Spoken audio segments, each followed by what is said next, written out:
എന്നെ കൊണ്ടുപോണ്ട. പക്ഷെ അങ്ങനെയാണോ സാറിന്റെ കാര്യം? സാറിന് വിഷമായോ? എന്തിന്? എല്ലാവരുടെയും കൂടെ അമ്പലത്തിൽ പോകാൻ വിളിക്കാത്തതില്. തനിക്ക് എന്താ തോന്നിയേ? അങ്ങനെ അവഗണിക്കുമ്പോ ആർക്കായാലും സങ്കടം തോന്നില്ലേ?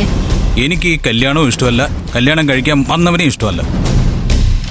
രഞ്ജിത്ത് സാറിന് എന്താ കുഴപ്പം? സാറിന് മാത്രല്ലേ രഞ്ജിത്ത് സാറിന് ഇഷ്ടമല്ലാതെ ഉള്ളൂ. ബാക്കി എല്ലാവർക്കും ഇഷ്ടമുണ്ടല്ലോ. അതെ, അവൻ നല്ലവനല്ലാത്തോണ്ടാ എനിക്ക് ഇഷ്ടമല്ലാത്തത്. സാറിന് ഇഷ്ടമല്ലാത്ത ഒക്കെ ചീത്തയാണോ? ആ. സാറിന് നാടൻ ബ്രാൻഡി ഇഷ്ടാണോ? ആ, അങ്ങനെ എന്തെങ്കിലും ചോദിക്കേ. എടോ, ഈ ബ്രാൻഡിയുടെ ഡിഫറൻസ് എന്താണെന്നറിയോ? ഈ നാടനും ഫോറിനും തമ്മിൽ. ദൈവമേ, എനിക്ക് വായി തോന്നിയ ഒരു ഉദാഹരണം ഞാൻ പറഞ്ഞതാ. ഉടനെ ആദ്യം പിടിച്ചങ്ങ് കേറി വരിക. എടോ, താൻ ഈ കല്യാണക്കാരിയൊക്കെ വിട്, നമുക്ക് ബ്രാൻഡിയെ കുറിച്ച് സംസാരിക്കാം. ആ എടോ, കുടിക്കാൻ സമ്മതിച്ചില്ലെങ്കിലും അതിനെപ്പറ്റി പറഞ്ഞെങ്കിലും ഒന്ന് ആശ്വസിക്കാമല്ലോ. എന്റെ സ്വഭാവം മാറും കേട്ടോ. എനിക്ക് സങ്കടമായി. ഒരേ ഒരു ആങ്ങളെയല്ലേ. കല്യാണം അവരൊക്കെ തീരുമാനിച്ചാലും സാറല്ലേ എല്ലാ കാര്യങ്ങളും ചെയ്യേണ്ടത്. ഞാൻ എന്ത് കാര്യങ്ങൾ ചെയ്യാനാ? കല്യാണത്തിന് ആങ്ങളൊക്കെ എന്തൊക്കെ കാര്യങ്ങളുണ്ട് ചെയ്യാൻ? മണവാളനെ കൈപിടിച്ച മണ്ഡപത്തിലേക്ക് കയറ്റണം, മണവാളിന്റെ മോതിരിട്ട് കൊടുക്കണം. അങ്ങനെ മൊത്തത്തില് സാറിന്റെ കയ്യിലാ കല്യാണം. നടന്നത് തന്നെ. അപ്പോ സാർ അതിനൊന്നും നിൽക്കില്ലേ? മണ്ഡപത്തിലും കേറില്ലേ? എടോ, അതൊക്കെ വരുമ്പോഴല്ലേ. ഇപ്പോഴേ അതിനെക്കുറിച്ചിരുന്ന് ചർച്ച ചെയ്യുന്ന എന്തിനാ? അമ്പലത്തിൽ ചെല്ലണ്ടെന്ന് പറഞ്ഞ കാര്യമാണെങ്കിലേ അത് ശരിക്കും പറഞ്ഞാ എനിക്കൊരു അനുഗ്രഹം. എടോ, അവര് നിർബന്ധിച്ച് എന്നെ കൊണ്ടുവരുന്നെങ്കിൽ ഞാൻ പെട്ടുപോയത്. അതെന്താ? അതെ, എന്റെ അമ്മത്തമ്പരാട്ടി ഉണ്ടല്ലോ, പത്മാ മേഡം. പുള്ളിക്കാരിയുടെ കൂടെ എവിടെയെങ്കിലും പോവാന്ന് പറയുന്നത് എന്നെ സംബന്ധിച്ചിടത്തോളം കൊല്ലുന്ന പോലെയാണ്. എനിക്കൊന്നും പറ്റില്ല ആ ജാടയും അഹങ്കാരവും കണ്ട് കൂടെ നടക്കാൻ. സ്വന്തം അമ്മയാ? അതെ, സ്വന്തം മോനായി പറയുന്നത്. സാറിന് ഒരിക്കൽ പോലും അമ്മയുടെ സ്നേഹം തോന്നിയിട്ടില്ലേ? That's a good question.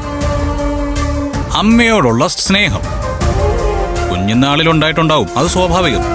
പക്ഷേ വെൻ ഐ വാസ് മച്ചുവേർഡ്, അതായത് ഞാൻ ഈ കൊള്ളാവുന്ന രീതിയിലൊക്കെ ചിന്തിക്കാൻ തുടങ്ങിയപ്പോൾ ഞാനേ അമ്മയിലെ സ്നേഹമൊന്നും കണ്ടില്ല. കണ്ടത് മറ്റുള്ളവരെ ഭരിക്കാൻ ആഗ്രഹിക്കുന്ന, ആളുകളെ വേർതിരിച്ച് കാണുന്ന അഹങ്കാരിയായൊരു സ്ത്രീയെയാണ്. എന്നെ സംബന്ധിച്ചിടത്തോളം അത് ഉൾക്കൊള്ളാനേ പറ്റില്ല. ഞാനൊരു സമ്പന്നനാണെന്ന് പറയുന്നത് പോലും എനിക്ക് ഉൾക്കൊള്ളാൻ പറ്റിയിട്ടില്ല. കാര്യം ശരിയാ, ഇഷ്ടം പോലെ പണം ചെലവാക്കുന്നുണ്ട്, എന്റെ ഇഷ്ടം പോലെ ജീവിക്കുന്നുമുണ്ട്.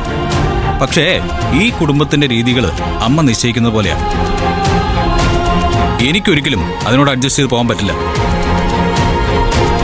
പിന്നെ അച്ഛനും ഓക്കെ, അച്ഛന്റെ രീതികളും ഓക്കെ. പക്ഷേ പാവത്തിന് വലിയ വോയിസ് ഒന്നുമില്ല. നേരം വെളുത്ത പത്മാ മേഡം തീരുമാനിക്കുന്നു, പത്മാ മേഡം നടത്തുന്നു, പത്മാ മേഡം ക്ഷണിക്കുന്നു, എല്ലാം പത്മാ മേഡം. വെറുപ്പാണ്, വെറുപ്പല്ലാതെ വേറെ ഒന്നുമില്ല. ഞാൻ ചോദിച്ചൊക്കെ തിരിച്ചെടുത്തു. ഇനി ഇതിന്റെ പേരിൽ ആവശ്യമില്ലാതെ ടെൻഷൻ ആവാൻ നിൽക്കണ്ട. ഏയ്, പറയുന്നത് താനായതുകൊണ്ട് എനിക്ക് യാതൊരു കുഴപ്പമില്ല. അതെന്താ എനിക്കൊരു പ്രത്യേകത? താനേ വെരി വെരി സ്പെഷ്യൽ അല്ലേ മൈ ഡിയർ നന്ദിനി? അല്ല, താൻ കിടക്കുന്നില്ലേ? എന്നാ കിടക്കാം. എന്നാ കിടക്കടോ. Good night. Very very special Nandini. എന്താ?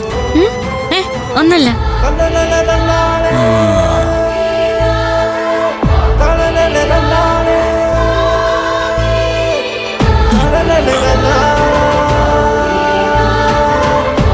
Very very special Nandini. My dear Surya sir.